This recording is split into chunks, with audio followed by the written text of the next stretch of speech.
আবাহনী লিমিটেডের perfect 11 round robin লিগের সবগুলো ম্যাচ জিতে সুপার লিগে উঠল আকাশী নীলরা।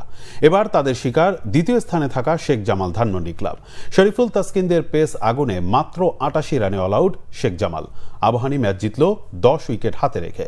গ্রীষ্মের দাবদাহের মাঝে মিরপুর শেরেবাংলা স্টেডিয়ামে রীতিমতো আগুন ঝরিয়েছেন আবাহনীর দুই পেসার শরীফুল ইসলাম ও তাসকিন আহমেদ। তাদের আগুনের গোলায় পড়েছে শেখ জামাল ধানমন্ডি ক্লাবের ব্যাটিং লাইন আপ। টসে হেরে আগে ব্যাট করতে নামে শেখ জামাল ডিসি। সাইফ হাসান কাউন্টার অ্যাটাকের চেষ্টা করেন, তাতে 10 বলে 16 রানের বেশি করতে পারেননি। আরেক ওপেনার সৈকত আলী করেছেন 32 বলে 23 রান। দুই ওপেনারই 2 অঙ্ক স্পর্শ করলেও ইনিংস বড় করতে পারেননি। তবে এর পরের 3 ব্যাটার ফিরেছেন 2 অঙ্ক ছোঁয়ার আগেই। শেষ দিকে তাইবুর রহমানের 14 ও ইয়াসির আলী চৌধুরীর 17 রান করেছেন।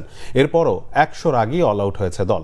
আবাহনীর হয়ে 35 রানে 4 উইকেট পেয়েছেন শরীফুল ইসলাম। এছাড়া তাসকিন আহমেদ ও তানভীর ইসলাম 2টি করে উইকেট পেয়েছেন। মাত্র 88 রানে অল আউট হয় শেখ জামাল। ছোট লক্ষ্য তারা করতে নেমে আক্রমণাত্মক শুরু করেন আবাহনীর দুই ওপেনার এনামুল হক বিজয় ও নাইম শেখ।